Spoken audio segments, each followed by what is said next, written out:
1998년 6월 3일 독일의 한 고속열차는 미넨에서 함부르크로 운행하고 있었습니다. 요르거 디트만은 그의 아내와 그의 아들과 함께 여유로운 여행을 즐길 생각에 행복했습니다. 그런데 열차가 갑자기 흔들리며 날카로운 금속 조각이 열차 바닥을 뚫고 튀어나왔습니다.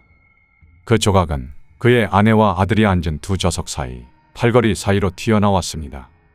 둘 중 누구라도 심하게 다칠 수 있었던 상황이었기 때문에 디트만은 분노하며 즉시 이 상황에 대해 항의를 하기 위해 기장실로 달려갔습니다. 하지만 이 상황이 일어난 지 몇 분도 채 되지 않고 결국 독일 역사상 최악의 철도 참사가 일어나게 됩니다. 90년대 당시에 존재했던 고속철도는 일본의 신칸센, 프랑스의 TGV, 스페인의 AVE 등 여러 나라에서 개발되어 운행하고 있었습니다.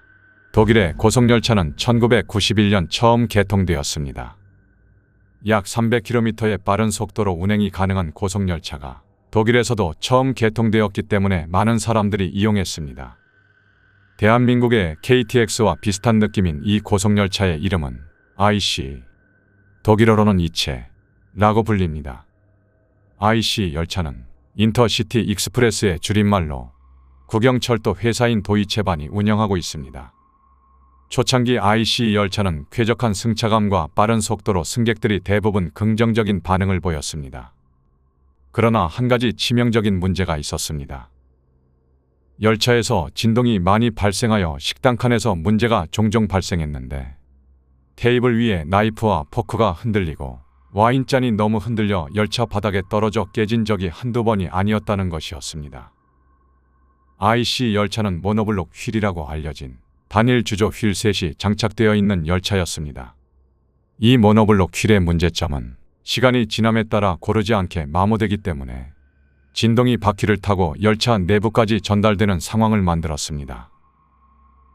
이 문제를 해결하기 위해 도이체반의 엔지니어들은 휠 디자인을 바꾸었습니다. 레일에 직접적으로 접촉하는 강철 타이어와 강철 휠보디 사이에 고무 링을 사용하여 IC 열차의 소음 문제를 개선할 수 있다고 생각했습니다.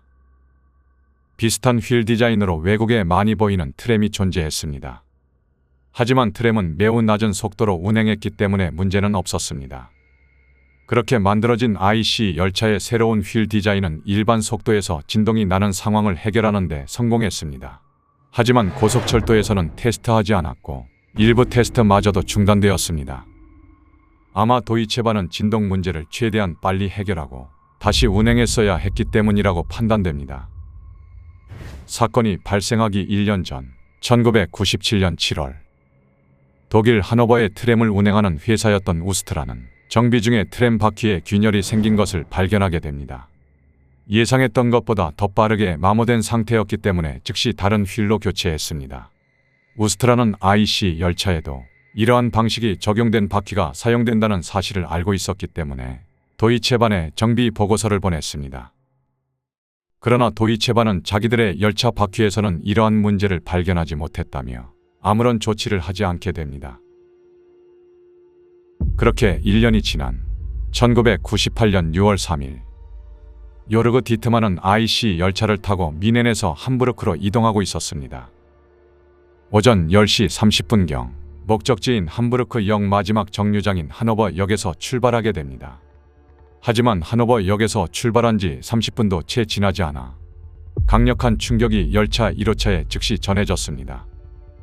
충격이 전해지자마자 열차 바닥에서 금속 조각이 열차의 바닥을 뚫고 튀어나왔습니다. 그 조각은 그의 아내와 아들이 앉은 좌석 사이에 있던 팔걸이까지 뚫어 위험할 뻔한 상황을 만들었습니다. 열차 1호차에 타고 있었던 디트만과 그의 가족은 항의를 위해 재빨리 객실을 떠나 다음 객차로 이동했습니다. 1호차를 나와 3호차까지 이동한 가족은 3호차에서 차장을 만나 방금 상황을 알렸습니다. 차장은 기관사에게 이 내용을 전달했고 기관사는 차장에게 회사 정책에 따라 비상 브레이크를 당기기 전에 상황을 먼저 조사해 봐야 한다고 말했습니다.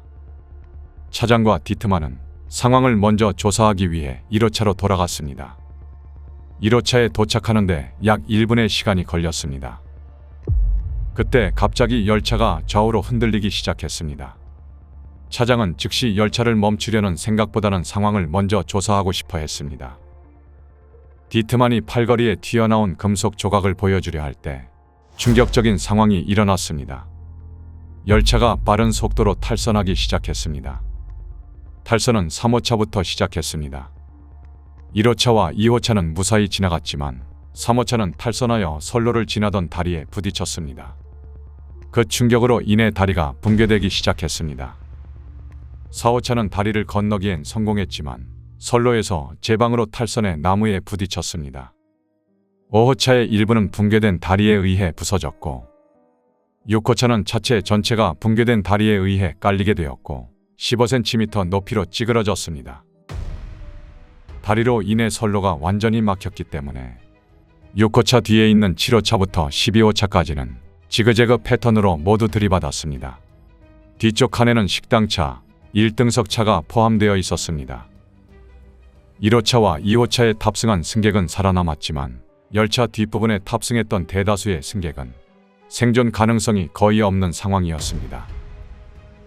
또한 당시 무너진 다리 밑에서 작업하고 있던 도이체반 철도 직원 2명이 즉사했습니다.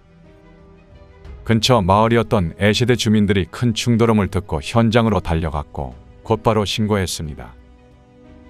지역 경찰은 즉시 비상사태를 선포했고 지역 소방서, 구조서비스, 경찰 및 군대에서 1000명 이상의 구조대원이 파견되었습니다. 하노버에서 의료 세미나에 참여하고 있던 40여 명의 의사도 즉시 출동하여 승객들의 응급처치를 도왔습니다. 구조 작업은 정말 충격적이고 안타까웠습니다. 열차의 창문과 외부가 두꺼웠기 때문에 절단하기 어려웠습니다. 열차 내부에서 중상을 입고 고통을 느끼고 있는 승객들을 구하는 데 어려움을 겪었습니다. 구조 작업 결과 87명의 승객이 그 자리에서 응급처치를 받을 수 있었고 심각한 부상을 입은 27명의 승객은 헬리콥터를 통해 곧바로 병원으로 이송되었습니다. 열차에 탑승한 승객 287명과 승무원 8명 중 101명이 사고로 사망하게 되었습니다. 1호차에서 금속 조각이 튀어나온 것을 발견한 요르그 디트만과 그의 가족은 큰 부상 없이 생존할 수 있었습니다.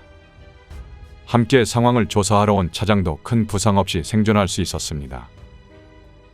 사고가 난 IC 열차를 조사한 결과 열차의 바닥을 뚫고 튀어나온 금속 조각의 정체는 다름 아닌 열차 금속 휠의 일부였습니다. 열차의 휠은 운행 후 시간이 지남에 따라 불규칙적으로 마모되기 시작했고 이에 따라서 휠이 파손되었습니다.